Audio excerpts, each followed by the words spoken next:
पास। आपने धनंजय जी की बात सुनी और वैसे कल परसों रविशंकर प्रसाद को भी राहुल के कृत्य के ऊपर बड़ा गुस्सा आ रहा था कि आपने मुस्लिम ब्रदरहुड के साथ तुलना कर दी उसकी। एक देशभक्त ऑर्गेनाइजेशन, अल्ट्रा देशभक्त जिसे कह सकते हो।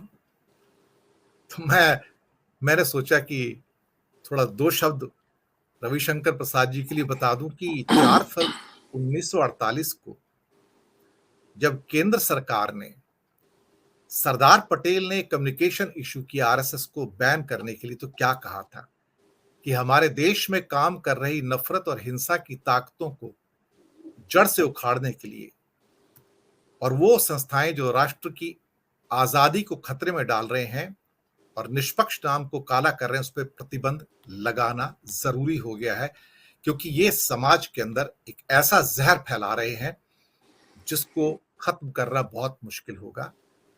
और ये भी बताया कि संघ के सदस्यों के द्वारा जो गतिविधियां हैं वो देश के सामने लाना जरूरी है। इनके लोग आगजनी, डकैती, हत्या, हिंसात्मक गतिविधियां, अवैध हथियार रखना, गोला बारूद रखना, आतंकवादी तरीकों का सहारा लेना, फायर आर्म्स को इकट्ठा करना, सरकारों के खिलाफ असंतोष पैदा करना और पुलिस और सेना को अधीन करने के लिए पर्चे प्रसारित करना। और यहां उनका कहना था कि इस जहर को यहीं पर रोकना जरूरी है। ये शब्द रविशंकर प्रसाद जी तक जरूर पहुंचने चाहिए कि ये शब्द सरदार पटेल के कम्युनिकेशन के अंदर हैं जब आरएसएस बैन हुआ था, और इवन बाद में भी उनके वही शब्द हैं जब बैन 1949 में हटाया था कि उनकी गतिविधियां समाप्त नहीं हुई हैं बल्कि और बढ़ गई हैं। दरअसल जो विष फैलाते हैं ना, वो जीवन भर विष फैलाते हैं और आज भी विष फैला रहे हैं। अगर सरदार पटेल को, अगर वो जीवित होते और उन्हें मालूम होता देखिए ये यहां तक पहुंच जाएंगे, तो शायद वो जिंदगी भर ये बैन नहीं हटाते थे। उन्हें इस बात का अफसोस होता था। किरण रिजिजू या रविशंकर प्रसाद या बाकी लोग जो कह रहे हैं, दरअसल वो उसी, क्या कहा जाए, परंपरा या उसी संघ का एक हिस्सा है जो भारत को बांट देना चाहते हैं। और ये शब्द मेरे नहीं हैं, सरदार पटेल के हैं। अब जो कहा जा रहा है राहुल के बारे में कि वो देश के लिए बहुत खतरनाक है, तो सर खतरनाक कौन है? आतंकवादी कौन है? ये आतंकवादी शब्द किसके लिए यूज किया गया था? राष्ट्रीय स्वयंसेवक संघ के लिए। और सरदार पटेल ने तब कहा था कि इन्हीं नफरत वाली ताकतों ने आरएसएस के बारे में कहा था, अपना महात्मा गांधी की बलि ले ली। और सबसे ज्यादा रोने वाले जो इंसान थे वो उस पर सरदार पटेल ही थे, क्योंकि गांधी के सबसे बड़े भक्त अगर कोई थे तो पटेल थे। और जो वो सोचते थे वो ठीक सोचते थे। लेकिन आज जहर हमारी नसों के अंदर नहीं, हमारे डीएनए के अंदर उतर गया है। अनिल जी, जो हो रहा है वो भी आपके सामने है और जो हुआ आपके सामने है। आपकी टिप्पणियां, आपकी ऑब्जर्वेशन। दिनेश जी, देखिए ऐसा है कि परसेप्शन इज रियलिटी, ये राजनीति का एक सिद्धांत है। आम जनता में प्रोपेगेंडा के द्वारा या कुप्रचार के द्वारा आपने जो एक परसेप्शन क्रिएट कर दिया, जो नैरेटिव अपना कर दिया, उसी को जनता असलियत मानना शुरू कर देती है। और आप जैसे, धनंजय जी जैसे, उत्कर्ष जी जैसे जो बुद्धिजीवी हैं, वो बोलते रहते हैं सही बातों को, लेकिन वो अगर मासेस में नहीं पहुंच रही वो नैरेटिव, तो वो परेशानी की बात है। और मैं इस समय जो जिम्मेवारी है वो कांग्रेस का जो पॉलिटिकल पार्टी है कांग्रेस, और अन्य जो विपक्षी दल हैं जो भारतीय जनता पार्टी के विरोध में है, विपक्ष में है, ये उनकी भी जिम्मेवारी है कि अगर एक गलत परसेप्शन क्रिएट किया जाता है आम जनता में तो उसको ठीक करें। पिछले 1-1.5 साल से तो कांग्रेस की जो आईटी सेल कह लीजिए उसको या स्पोक्समैन कह लीजिए, वो थोड़ा लाइन पे आने शुरू हुए हैं।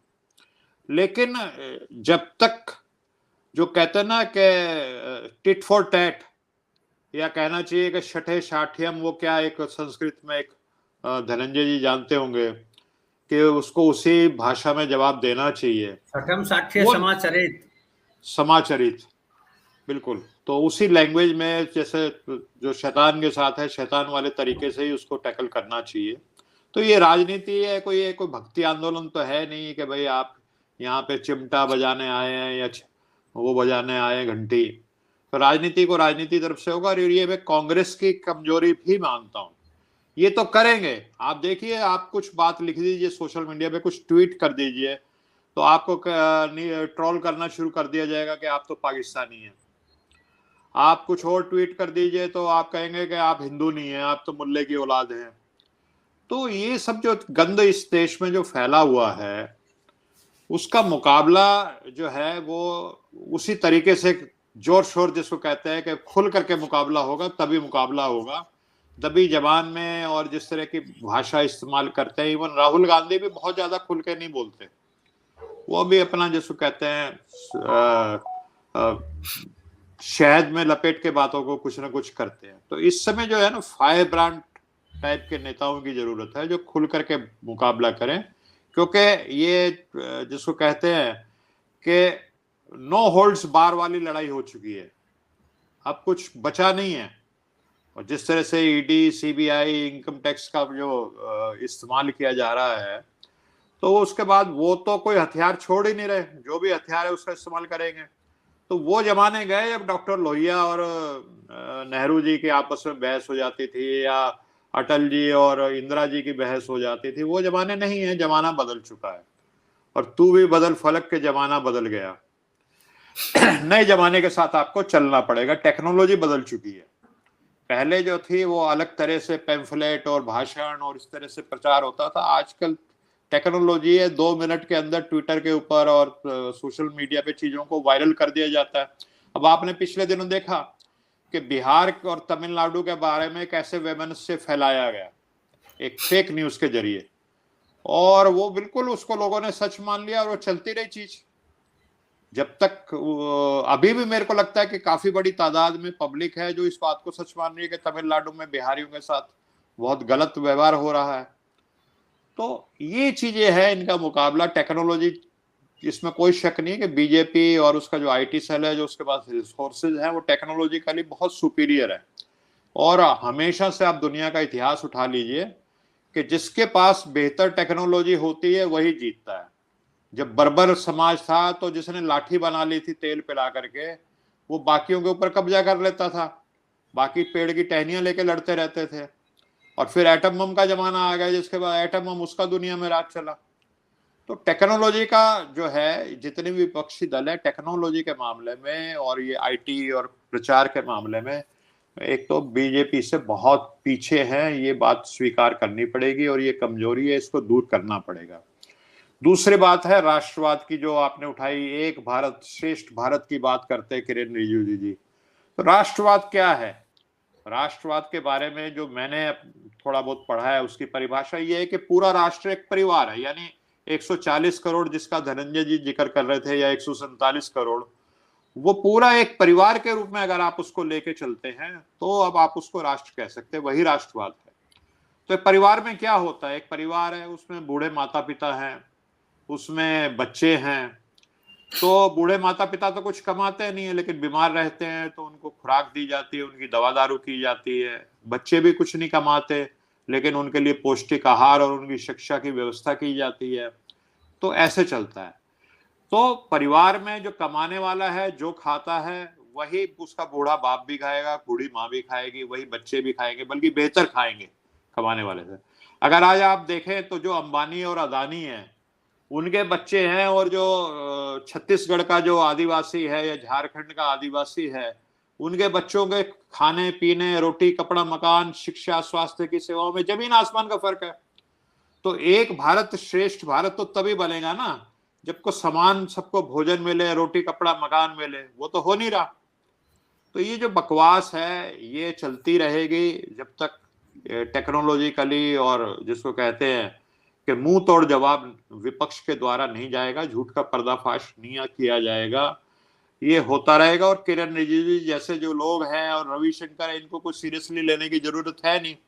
इनको लगता है कि हम इस तरह के बयान देंगे तो सरदार बहुत खुश होगा, शाबाशी देगा, तो वो इस तरह के बयान जो हैं वो देते रहते हैं ताकि इनकी और प्रमोशन हो। किरण रिजिजू जी जब लॉ मिनिस्टर बन गए, उनको एक तो अपना पद को बरकरार रखना है या उससे और बेहतर पद पे जाना है, और रविशंकर प्रसाद जी अपना जो पद था वो गवा चुके हैं, वो दोबारा चाहते हैं कि कुछ मैं ऐसा सनसनीखेज बयान देता रहूं कि भाई लीडर की जो है, जो फ्यूरर है, उसकी नजर में आऊं और वो मेरे को और बेहतर पद दें। देखिए सर, तो वो दिनेश, कल वो कर्नाटका के भाजपा चीफ हैं नलिन कुमार कटील, वो वैसे भी उल्टा सीधा बोलते रहते हैं। उन्होंने तो कह दिया कि राहुल गांधी इसलिए शादी नहीं करते कि वो बच्चे नहीं पैदा कर सकते।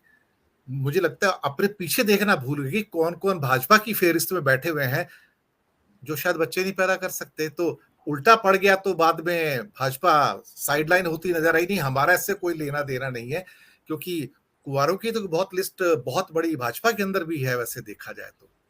दिनेश जी, जो संघ का प्रचारक बनता है उसके लिए तो ये मस्ट होता है कि वो शादी नहीं करेगा, अविवाहित रहेगा प्रचारक अगर उसने रहना है तो।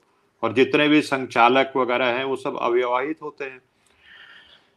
तो ये बकवास। अभी मैंने भी आज सुबह किसी कोई बीजेपी का एमपी है कर्नाटक का, उसने देखा कि किसी मेले में कोई महिला कुछ वस्तुओं को बेच रही है, दुकान लगी हुई है, कोई मेला चल रहा है, तो उसमें वो उसको, मुनि स्वामी, हाँ मुन्नू स्वामी होंगे, तो वो डांट रहा है कि आपने बिंदी क्यों नहीं, आप विवाहित महिला है और आपने बिंदी नहीं लगा रखी। और वुमेन डे के ऊपर आप देखिए, अरे भाई अविवाहित, वो जो विवाहित महिला है अगर उसको बिंदी लगाना जरूरी है तो आप भी बताओ ना, आपने अपने माथे पे क्या लगा रखा है कि आप विवाहित हो, आप डाइवोर्सी हो, आप विधुर हो, आप अविवाहित हो, आप भी लगाओ ना कुछ।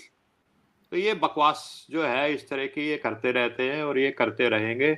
लेकिन इनका अगर किसी ने मुकाबला करना है तो इसमें कोई शक नहीं। आप जी जो रेजोल्यूशंस पास किए हैं कांग्रेस ने छत्तीसगढ़ में, जो भी वो हुआ उनका सम्मेलन, और मैं तो देख रहा था सामाजिक सोशल जस्टिस के बारे में उन्होंने बहुत 2-3 बड़े प्रोग्रेसिव बातें कही हैं कि कास्ट सेंसस होनी चाहिए और जुडिशरी में तमाम जो आदिवासी हैं, शेड्यूल कास्ट हैं, ओबीसी हैं और महिलाएं हैं, उनका रिप्रेजेंटेशन होना चाहिए। तो प्रोग्रेसिव बातें जो हैं वो कर रहे हैं और अच्छी बातें कर रहे हैं। और जो मनमोहन सिंह जी के समय में भी जिस तरह की आर्थिक प्रगति हुई थी और जो मनरेगा और तमाम ये जो चीजें आई, तो वो बहुत अच्छी देश की प्रगति उसमें हुई थी और उसी से एक भारत श्रेष्ठ भारत बनेगा।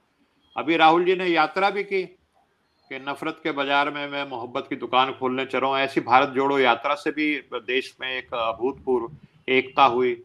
तो एक भारत, तो एकता जब आपस में सभी जातियों में, सभी धर्म के मानने वाले लोगों में प्रेम बढ़ेगा, तभी होगा ना एक भारत, और श्रेष्ठ भारत भी तभी होगा। जब ये विषमता जो है, जो ऑक्सफैम की रिपोर्ट है कि 1% लोगों के पास 40.5% दौलत है देश की। तो दिनेश जी और क्या कहें, हम तो यही कह सकते हैं। जी दिनेश जी।